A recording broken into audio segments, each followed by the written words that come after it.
AP express updates చూద్దాం. నంద్యాల జిల్లా సౌదరదిని గ్రామంలో ఎన్టీఆర్ భరోసా సామాజిక పెన్షన్ పంపిణీ కార్యక్రమం నిర్వహించారు. మంత్రి బీసీ జనార్దన్ రెడ్డి స్వయంగా లబ్ధిదారుల ఇంటికి వెళ్లి పెన్షన్ అందించి యోగక్షేమాలు అడిగి తెలుసుకున్నారు. ఒకేసారి 3 నెలల పెన్షన్ తీసుకునే వెసులుబాటు కల్పించిన ఘనత కూటమి ప్రభుత్వానికి దక్కుతుందన్నారు.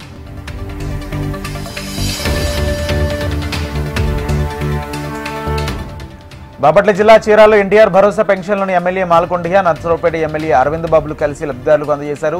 ఎంత పెద్ద మొత్తంలో పెన్షన్ అందజేస్తున్న చరిత్ర కూటమి ప్రభుత్వం అంటూ తెలిపారు. పథకాల పంపిణీలో అధికారులు నిర్లక్ష్యం వహిస్తే సస్పెండ్లు తప్పవని హెచ్చరించారు.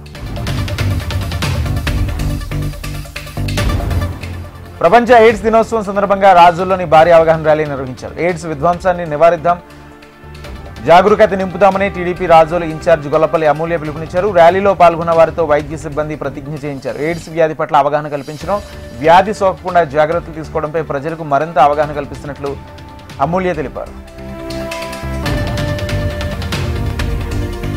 కర్నూలు జిల్లా ప్యాలకుర్తిలో ఎన్టీఆర్ భరోసా పెన్షన్ల పంపిణీ కార్యక్రమం నిర్వహించారు. లబ్ధిదారులకు ఎమ్మెల్యే బొగ్గుల దస్తగిరి పెన్షన్ల పంపిణీ చేశారు. ప్రజా సంక్షేమం కోసమే కూటమి ప్రభుత్వం పనిచేస్తుందని ఎమ్మెల్యే తెలిపారు.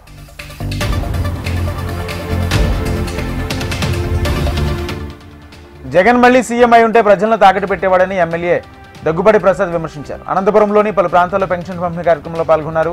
విద్యారణ్య పాఠశాల వద్ద సీసీ రోడ్లకు భూమి పూజ నిర్వహించారు. నారాయణ స్కూల్ వద్ద మున్సిపల్ పార్కును పరిశీలించారు. గత ప్రభుత్వం ఇష్టానుసారంగా బిల్లులు చేసుకున్న వారిపై చర్యలు తీసుకుంటామని ఆయన వ్యాఖ్యానించారు.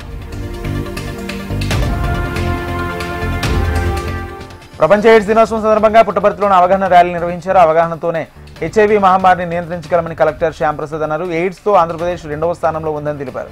యువత చెడు వ్యసనాలకు దూరంగా ఉంటూ హెచ్ఐవిని నివారించేందుకు కృషి చేయాలన్నారు.